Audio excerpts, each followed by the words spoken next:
Pon tu mano en tu corazón ahí donde estás y ora conmigo. Di así: Dios, mi corazón es tierra fértil para tu palabra. Que la palabra que hoy escuche dé mucho fruto. Amén. Muy bien, como viste en pantalla, seguimos en esta serie Bienaventurados, que es nuestra promesa para el año 2025, donde vamos a ser llamados bienaventurados, favorecidos por Dios. Y como también ya escuchaste la canción de apertura, pues la sesión de hoy, sesión número 4, tiene como título Yo me rindo a Él. ¿Lo puedes leer fuerte conmigo? Yo me rindo a Él. Mira, en un mundo donde reina el egoísmo, los hijos de Dios seguimos con la intención y el deseo de rendir más de nosotros. En un mundo donde las personas buscan su propio beneficio, los hijos legítimos de Dios buscamos dar más y mostrarnos aún más bondadosos. Eso significa el rendirnos a la voluntad de Dios. Y como hemos estado revisando también en semanas anteriores, el sermón de la montaña, donde Jesús habla de las bienaventuranzas y cómo estas bienaventuranzas son el proceso para lograr ser bienaventurado. Hoy llegamos a la bienaventuranza del verso 7, Mateo 5, verso 7, dice así: bienaventurados los misericordiosos, porque ellos alcanzarán misericordia. Mira, quiero resumirte un poco de lo que veíamos la semana pasada, porque me va a ayudar a explicarte mucho mejor la sesión de hoy. La semana pasada yo te hablaba de bienaventurados los mansos, porque ellos heredarán la tierra. Y también hablábamos, familia, de que cuando tú te muestras manso, humilde y bondadoso, pues lo que comúnmente recibes de vuelta suele ser abuso o injusticia. Te lo decía al principio, vivimos en una jungla donde las personas buscan su propio beneficio y la mayoría de las personas vive guiada por el egoísmo. Entonces, cuando tú te muestras bondadoso o tú eres manso y humilde, en ocasiones uno recibe estas injusticias o este abuso, y eso genera en el corazón pues un dolor por la injusticia. Yo creo que a una persona, a cualquier persona le duele la injusticia, y es aquí donde aparece la siguiente bienaventuranza, que dice: bienaventurados los que tienen hambre y sed de justicia, porque ellos serán saciados. Y me gusta cómo Jesús desarrolla el mensaje, porque la bienaventuranza que toca hoy, que es la siguiente, bienaventurados los misericordiosos, nos exenta de algo que creo que es bien importante. Desear justicia no significa que un hijo de Dios quiera que a alguien le vaya mal. ¿Estás acá conmigo en eso? O sea, entiendo, mira, el rey del universo, la persona con más mansedumbre y humildad que ha pisado este planeta, que es Cristo Jesús, terminó en una cruz por lo mismo, pudiéndose defender, ¿sí? Pudiendo con la fuerza evitar este sufrimiento. Y no, Él nos enseña la rendición completa, pero al mismo tiempo Él nos enseña que en medio de la injusticia o en medio de los abusos que un hijo de Dios puede padecer, nunca deseamos que a alguien le vaya mal. Okay, nunca deseamos que la justicia de Dios, escucha acá, arruine la vida de otra persona porque esa persona me hizo un daño a mí. Porque aunque tenemos hambre y sed de justicia, seguimos caracterizándonos por la misma virtud, que es el amor, la gracia y la misericordia. Y mira, esto es fundamental, porque aunque Dios es un Dios justo, realmente Él se deleita en la misericordia, no en el enojo. Él se deleita en la gracia y en el perdón, no en la ira y en el castigo, como en ocasiones podemos pensar que tal vez Él está viendo el mundo, porque estamos convencidos de que Dios es el juez de toda la tierra, ¿sí o no? Que Él lo sabe todo, lo conoce todo lo que hacemos, lo que pensamos, las intenciones. O sea, qué miedo, pero bueno, esa es otra historia. Pero Dios lo sabe absolutamente todo, nada se escapa de su jurisdicción. Pero Él no hace eso para buscar en qué castigarnos. Él no se goza en el castigo, Él no se goza en el enojo, Él no se deleita en la ira, Él se deleita en la misericordia. Y te lo quiero leer, esto aparece en 2 de Crónicas 16:9, uno de mis versos favoritos de la Biblia. Y dice: porque los ojos del Señor contemplan toda la tierra para mostrar su poder a favor de los que tienen corazón perfecto para con él. Si te das cuenta, Dios está observando la tierra completa para favorecer a alguien, ¿sí? Para hacerle el bien a alguien. Él está buscando la manera de bendecir a las personas. Y vuelvo, Él se deleita en la misericordia, Él se deleita en el perdón. Y tú y yo, que la sesión de hoy tiene que ver con eso, debemos ser intencionados en contribuir con que Dios muestre su misericordia y no su juicio, ¿ok? Y hoy vamos a entender cómo funciona la justicia de Dios. Creo que esto nos va a ayudar mucho a tomar mejores decisiones, a ser más libres, a saber cómo opera la justicia de Dios. Entonces, qué bueno que viniste hoy a la iglesia. Hoy va a ser así como una clase de derecho legal. Vamos a estar revisando cláusulas y sí, todo esto para aprender cómo funciona la justicia de Dios. Y quiero empezar hablando acerca de algo que creo que es muy importante. Dice así, va a aparecer en pantalla, igual lo puedes leer conmigo. Cuando hacemos un bien, no generamos una deuda en la otra persona. Dios mismo se hace el deudor y Él siempre paga bien. Y mira, esto es tan diferente a cómo opera el mundo, porque en el mundo tristemente es favor por favor. Más en la política, ¿no? Yo me he dado cuenta de esto, de los favores entre políticos, y es que yo hice esto por ti y ahora te toca hacerlo por mí. O el típico, ¿no? Que los regalos estos como muy extraordinarios, que en lugar de causarte gozo, te causan como una deuda moral. No sé si a ti te pasa eso. Y en ocasiones usamos la generosidad para manipular y controlar personas. Cuando, escucha acá, cuando tú haces el bien, cuando tú eres generoso, tú no estás esperando que la persona te pague. Qué triste que en la mente humana en ocasiones funciona así, pero no debería de ser así. Cuando tú haces el bien, cuando tú eres generoso, quien se hace deudor en la situación es Dios, no la persona a la que le haces el bien. Igual, si alguien te hizo un bien a ti, tú no le debes nada a esa persona. No sé, a veces yo me he sentido comprometido en ciertas circunstancias, ¿no? Igual de vez en cuando, bueno, no de vez en cuando, a fin de cuentas sale el cobre siempre. Y todo lo que yo he hecho por ti, ¿verdad? Cuando te reclaman todo lo bueno que alguien hizo, es que no, es que fíjate, yo estuve ahí y cuando yo te he necesitado, tú nunca has estado. Y sí me explico, ¿verdad? Y entonces se convierte en algo tóxico, como si fuera un intercambio. No, familia, dice la Biblia, todo lo que hagan, háganlo para el Señor, porque de Él viene su recompensa. ¿Por qué soy un buen esposo? Lo hago como para el Señor, de Él viene mi recompensa. ¿Por qué ser un buen hijo? Por lo mismo, porque lo estoy haciendo por Dios, de Él viene mi recompensa. Mira, esta les va a doler. ¿Están listos? ¿Por qué ser un buen empleado? Llegar temprano, esforzarme, no comerme las horas en el celular, ¿sí? Hacer por lo que me pagan, y es más, hacer más de por lo que me pagan. Escucha acá, tal vez tu jefe te puede dar un salario, pero la recompensa te la da Dios. ¿Estás acá? Si tú eres un buen empleado, tal vez tu jefe en la quincena te va a pagar, pero la recompensa de Dios va a llegar a tu vida siempre. Él está viendo las verdaderas intenciones del corazón. Y esto aplica, familia, en todo lo que hacemos. Hay personas que, vuelvo al punto, que usan la generosidad para comprar cariño y aceptación, o para comprar amigos, para pertenecer a un círculo. Y qué triste es que entre más usas la generosidad para comprar el cariño de las personas, más solo te sientes. Qué fuerte, ¿verdad? Y mira, yo te quiero invitar a algo. Tú tienes que aprender a mostrarte amigo con todos, pero no esperar que las personas correspondan a eso. Vuelvo acá, Dios es el que paga, Dios es el que recompensa. No esperes la cosecha de la gente. Cuando tú te muestras amigo con alguien y esa persona no se mostró amigo contigo y entiendes que Dios lo va a hacer, Dios te va a mandar personas que realmente te aprecien.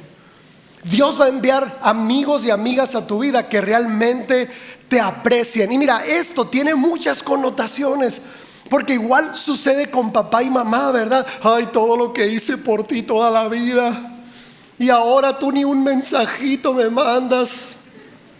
Mamás, Bueno, los hijos son los más ingratos de la vida. ¿Sí o no? Digan sí, cierto, sí somos. Pero vuelvo acá, vuelvo a lo mismo.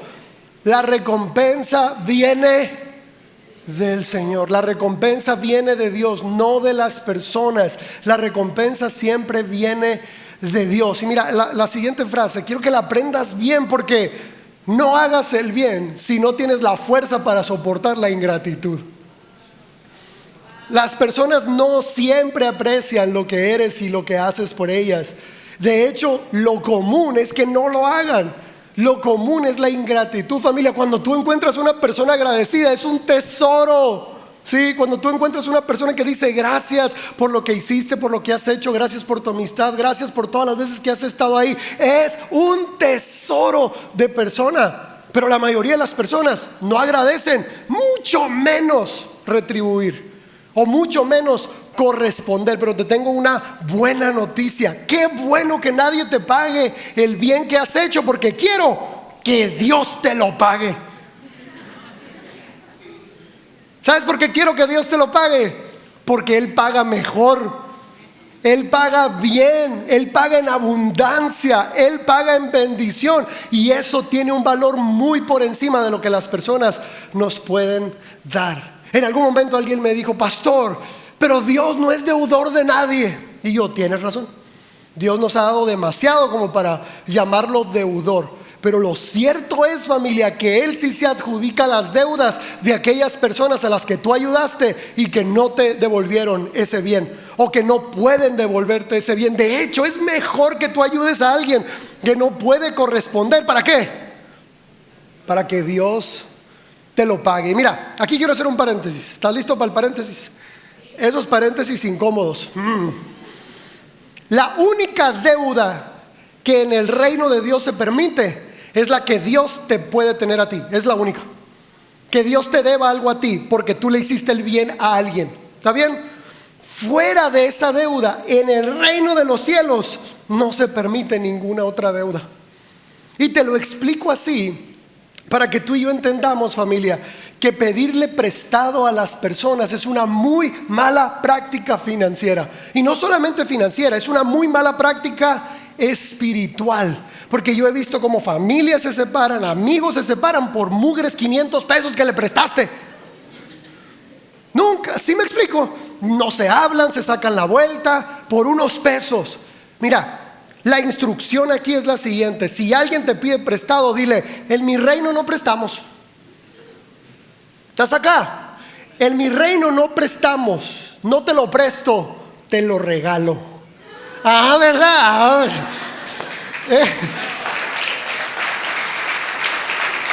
Mira, escucha acá. Cuando tú prestas, los dos entran en una cárcel moral.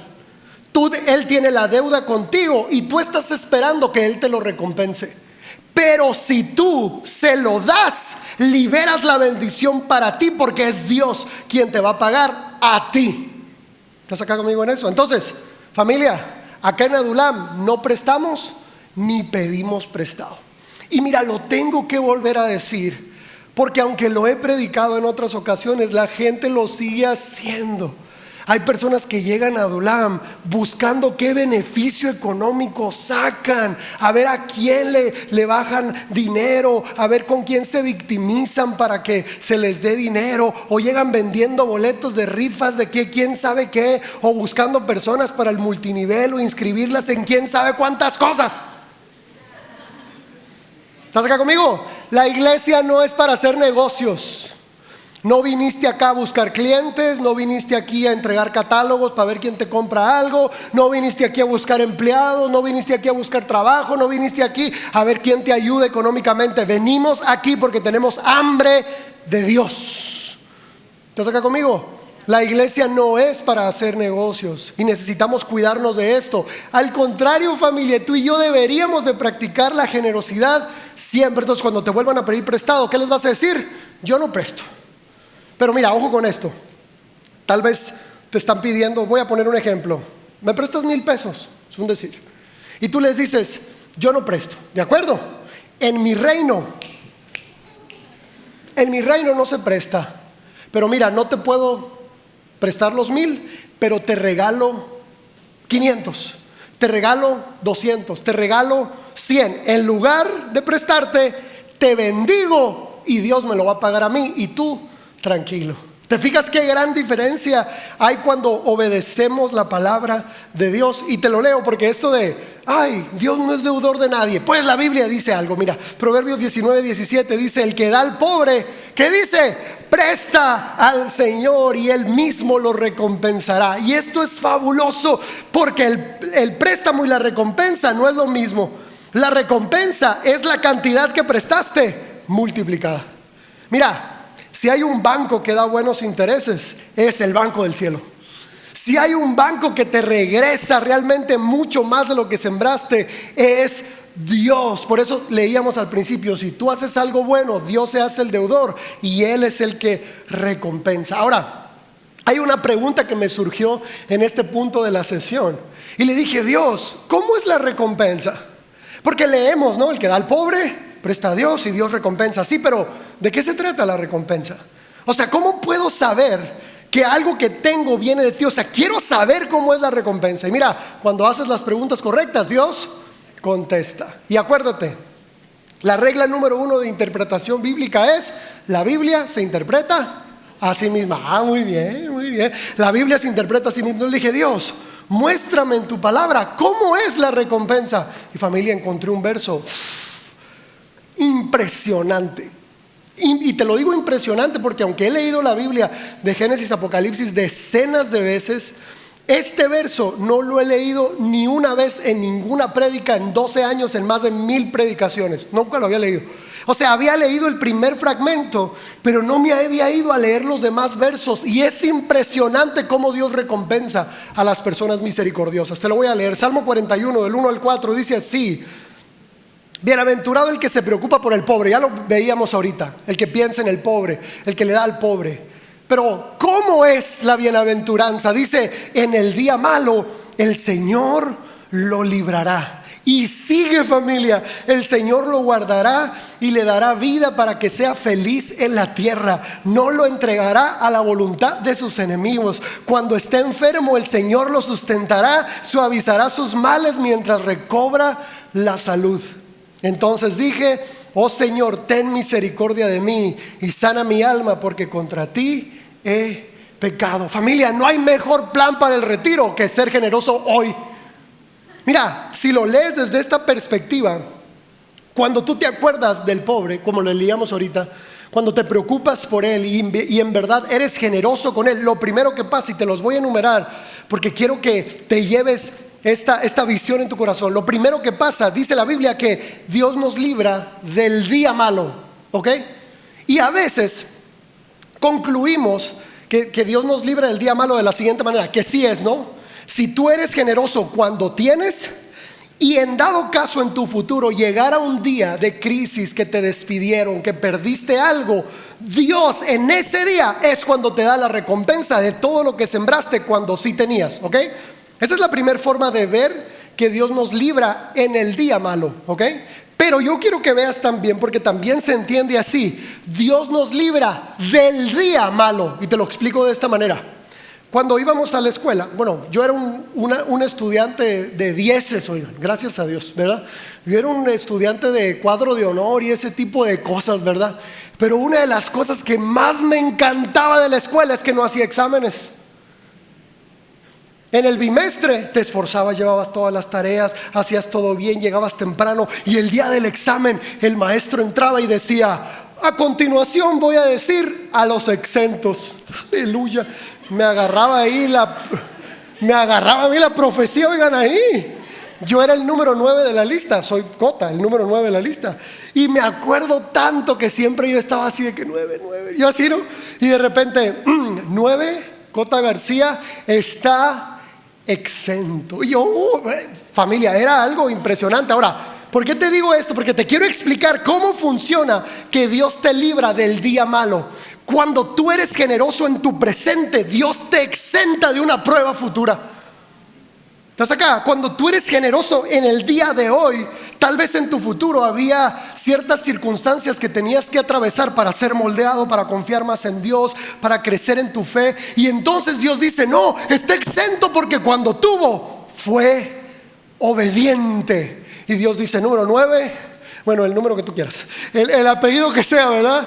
Está exento. Eso significa que Dios nos libra del día malo. O sea que la generosidad, familia, es la única virtud que nos exenta del dolor innecesario. Esto es, yo pensé que te ibas a emocionar ahí, porque mira, cuando vemos el futuro tal vez sin esperanza, porque nadie conoce su futuro, familia, no sabemos qué va a pasar en el futuro, pero cuando tú eres obediente en tu presente, puedes estar seguro que Dios va a cumplir su promesa.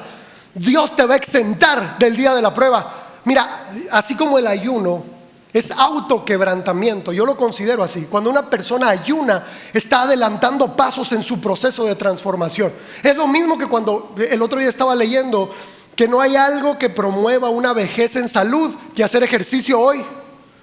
El ejercicio que haces hoy, las pesas que levantas hoy, van a generar que tengas una mejor vejez en tu futuro. Es lo mismo acá.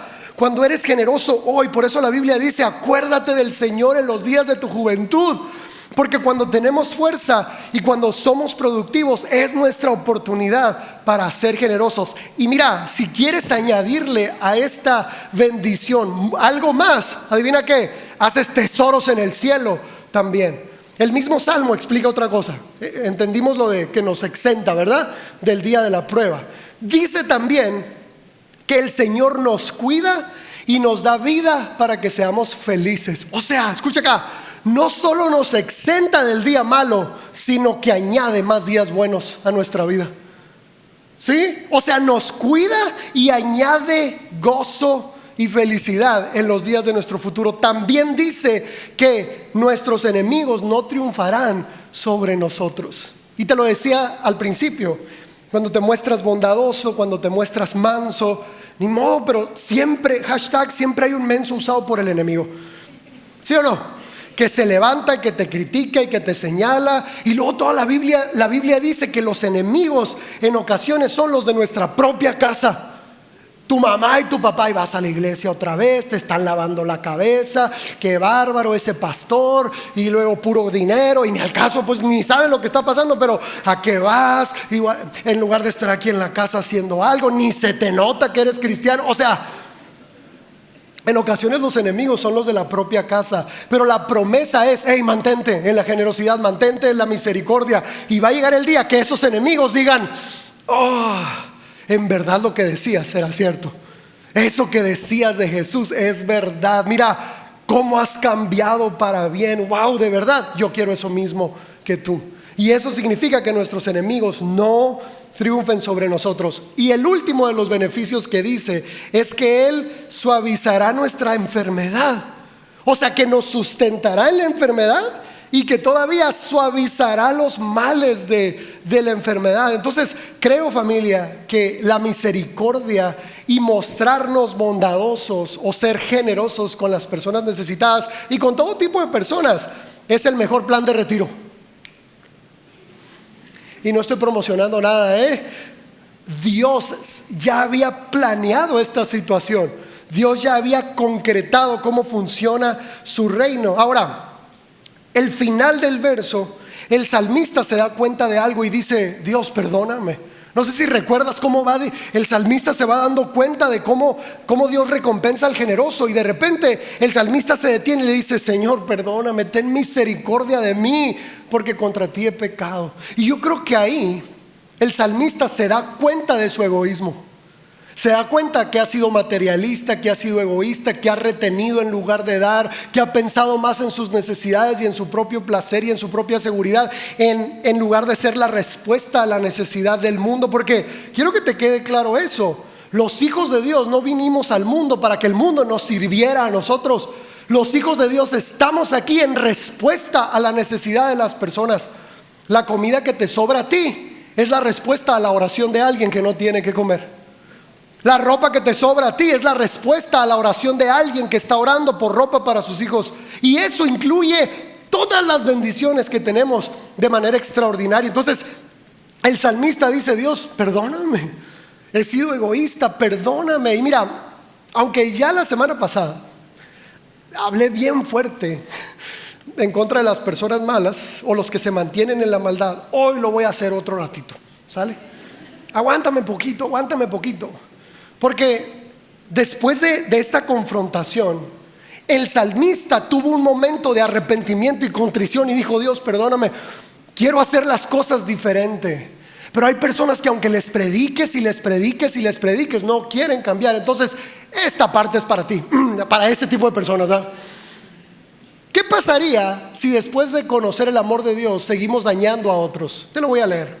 Hebreos 10 del 26 al 28 dice así: si seguimos pecando deliberadamente después de haber recibido el conocimiento de la verdad, ya no queda ningún sacrificio que cubra esos pecados.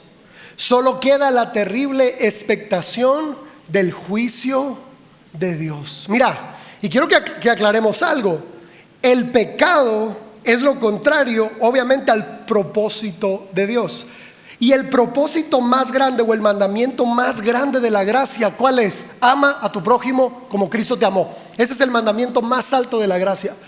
Entonces, ¿cuál es la violación más terrible a la gracia? ¿Cuál es? Hacerle daño a los demás. El odio, el rechazo, el juicio, hacerle daño a otros. Entonces, si lo leemos este verso a través de ese contexto, es lo mismo. Si después de haber recibido el amor de Dios, el conocimiento del amor de Dios, te mantienes haciéndole daño a otros, lo único que puedes esperar en tu futuro es juicio. Y mira, te traigo otro verso de esos matones. Así como encontré el Salmo 41 fabuloso para esta temporada, también encontré un proverbio que nunca había usado y que Dios nos lo regaló para el día de hoy. Te lo quiero leer. Proverbios 11:31 dice así: si los justos reciben su recompensa aquí en la tierra, ¿cuánto más los malvados recibirán lo que se merece? Podemos estar seguros de que Dios recompensa a los justos, a los misericordiosos, pero también quien se mantiene en la maldad no se puede burlar de la justicia de Dios. Y entonces, con base en esto, te leo la siguiente parte de esta constitución, o cómo funciona la justicia de Dios. ¿Estás listo? Dice así: cuando hacemos un mal, porque esto sí es, recuerda que estamos leyendo cuando hacemos un bien, no generamos una deuda en la persona ni nada de eso. Pero ahora quiero cambiar un poco las cosas y dice: cuando hacemos un mal, sí queda una deuda espiritual que debe ser pagada. ¿Sobre quién queda la deuda? Sobre quien hizo el daño. Cuando una persona hace daño a otra persona, queda una deuda espiritual sobre esta persona. Y dice: y Dios siempre ejecuta su justo juicio. Y mira, estoy convencido que el pecado es una deuda. Por eso la oración del Padre Nuestro dice: perdónanos nuestras deudas como nosotros perdonamos a nuestros deudores. Si el pecado no fuera una deuda, entonces ¿por qué Jesús tuvo que pagar un precio tan caro en la cruz? Entonces, cuando le haces daño a alguien, mira, te lo digo así: cuando le haces bien a alguien, la única deuda Dios se la adjudica y dice: yo te voy a pagar. Y Él está desesperado. O sea, no creas que yo te voy a pagar, yo te quiero recompensar. Pero cuando haces daño, también hay una deuda, pero es mala y es sobre ti. Tú te haces deudor en el mundo espiritual y Dios ejecuta esa justicia. Y mira, cuando vemos la injusticia hacia los débiles, hacia los niños, hacia las niñas, a las viudas, a los huérfanos, por eso la Biblia dice que Dios es defensor del pobre, de la viuda, del huérfano, del desamparado, que Él es el quien los defiende. Cuando vemos que los gobernantes son injustos, ¿sí? Cuando vemos, por ejemplo, la injusticia policial, que por lo menos a mí no sé por qué me molesta tanto esos videos que salen en TikTok donde hay policías extorsionando a otros y así. O sea, eso a mí me pone muy mal, pues. Pero descanso en eso: Dios siempre va a ejecutar su justo juicio. O sea, nadie se puede burlar de la justicia de Dios. Dios exalta al humilde y humilla al altivo. Él defiende a aquellos que son perseguidos. Ahora, las cláusulas siguen. ¿Estás listo? Sí, la siguiente dice: cuando recibimos un mal y nos vengamos por cuenta propia, anulamos la justicia de Dios y la misericordia para nosotros. Alguien te hizo un mal, tú te vengas y entonces le dices: Dios, no quiero tu justicia. El problema es que cuando tú te vengas, no solo limitas la justicia de Dios, sino que cuando tú te equivoques, vas a ser juzgado severamente. Por eso es mejor dar misericordia, para que cuando tú te equivoques también seas medido con misericordia. Ahora, hay otra cláusula acá también.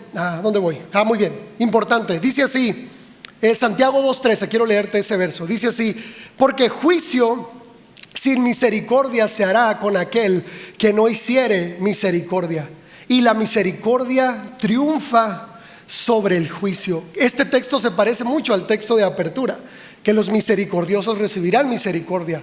Pero en el transcurso del ministerio de Jesús nos deja ver este principio en otras maneras. Jesús en un momento les dice a los fariseos: misericordia quiero y no sacrificios, o no ofrendas, si lo quieres ver así. Ahora, ¿qué significa esto para nosotros? Prácticamente es Dios diciendo: prefiero que se amen a que vengan a cantarme a mí. Mira, cantarle a Dios no es malo, ¿ok? Venir y escuchar una prédica y cantar juntos así a todo pulmón, así como cantas, no es malo. Pero si detrás de eso no hay un grupo de hermanos que se ama entrañablemente, somos un chiste. Es puro show lo que estamos haciendo. La iglesia no es aquella que se reúne a cantar. La iglesia es aquel grupo de discípulos de Cristo que se aman entrañablemente. Y si no somos eso, entonces no somos una iglesia, somos un club que canta los domingos. No hay iglesia sin amor entrañable. Por eso Jesús dice: prefiero que se amen a que me vengan a cantar. Obviamente, si nos amamos y eso le sumamos la adoración y la bendición de la palabra, familia, es todo el combo completo. Pero adoración y palabra sin amor y unidad, Dios dice: no quiero eso. Es más, hay una parte donde Jesús dice: si tú vienes ante mí a traerme una ofrenda, pero recuerdas que hay algo, que tú y tu hermano están enemistados, dice: primero ve y arréglate con él, y luego vienes, ya que arregles las cosas, vienes y presentas tu ofrenda mejor. Porque en ocasiones, familia, queremos venir a agradar a Dios y Dios dice: como si no te hubiera visto ayer. Mira, y escucha acá, esto no se trata de pecados carnales, porque todos fallamos. ¿Estás de acuerdo con eso? Y a los cristianos le pusimos mucha crema a los pecados carnales, y se nos olvidó el pecado más terrible de la gracia, que es que después de haber sido amados y perdonados por Dios, nosotros no mostremos el mismo amor y la misma misericordia con otros. Ese sí es el peor pecado. Y es ahí donde Dios dice: no quiero tus holocaustos, ni tus ofrendas, ni tus canciones, ni nada. No puedes venir y bendecir a Dios con la misma lengua que maldices a tu hermano. Es imposible que tú y yo digamos que amamos a Dios y rechacemos a las personas, familia. Entonces es aquí donde, si tú y yo nos mostramos en misericordia, recibimos misericordia. Te leo otra cláusula. Esta sí dice: acuérdate, cuando recibimos un bien, ¿te acuerdas? No nos hacemos deudores, Dios responde. Cuando hacemos un mal, Dios hace justicia. Y lo acabamos de leer: cuando recibimos un mal y nos vengamos, se acaba la justicia. Pero dice cuando recibimos un mal y no nos vengamos por cuenta propia, pero no perdonamos, retenemos la culpa del ofensor y también la nuestra. Por eso somos llamados al perdón persistente. Y ojo con esto: cuando tú no perdonas, te mantienes en ruina tú y mantienes en ruina a la otra persona. O sea, el no perdonar retiene la culpa de ambos, ¿ok? Por eso en la parábola de los dos deudores es bien curioso que mientras el siervo que no perdonó fue enviado con los verdugos, el otro siervo fue mandado a la cárcel. Pero si el siervo perdonado hubiera perdonado, los dos hubieran quedado libres. ¿Te das cuenta? Entonces, el no perdonar, familia, genera que el enemigo se tome derecho sobre ti y sobre la persona que te ofendió. Él entra y solo entra para destruir. Por eso el llamado es: y perdona 70 veces 7, las veces que sea necesaria, perdona, porque eso libera tu propia culpa. Y te lo voy a poner en pantalla. ¿Cómo funciona esto? Dice: cuando recibimos un mal y perdonamos, Dios juzga con misericordia al ofensor y a nosotros nos mide con misericordia. Mira, es terrible que el enemigo tenga que intervenir cuando tú le das derecho al no perdonar, porque él no se compadece de nadie. En cambio, cuando tú perdonas, la justicia va a llegar a la otra persona, pero con misericordia. Yo te decía al principio que Dios se complace en mostrar misericordia. Entonces, cuando tú perdonas, le estás permitiendo a Dios que obre como Él quiere. Y es ahí donde las dos voluntades coinciden. Y mira, falta una más, es la última y es la mejor de todas. ¿Estás listo? Dice, cuando recibimos un mal, perdonamos y hacemos el bien, Dios juzga con misericordia al ofensor y nosotros recibimos la mayor recompensa. Mira, considero que un hijo de Dios, familia, es un gran perdonador. Un hijo de Dios se convierte en un gran perdonador paso a paso, justificando, porque la gracia y la misericordia no es solo de manera práctica en lo material. La gracia también está cuando vas caminando en la vida y vas justificando y perdonando a las personas paso a paso. Y mira, dice, recibimos la mayor recompensa al perdonar y después hacer un bien a la persona. Y esto te lo leo, también va a estar en pantalla. Proverbios 22:4 dice así: riquezas, honra y vida son la remuneración de la humildad y la obediencia al Señor. ¿Quieres aplaudir conmigo? Vamos, iglesia, vamos.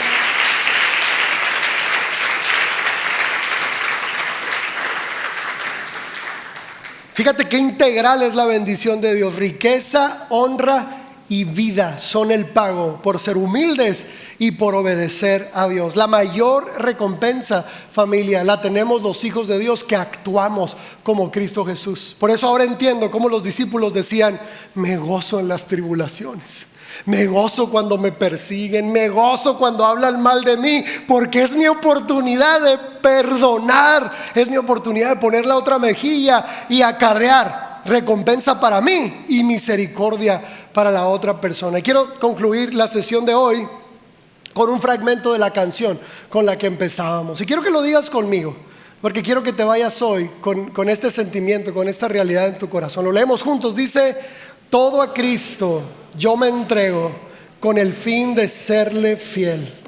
Para siempre quiero amarle y agradarle solo a Él. Amén. Aplaudimos, familia. La banda puede pasar, por favor. Vamos a aplaudir más.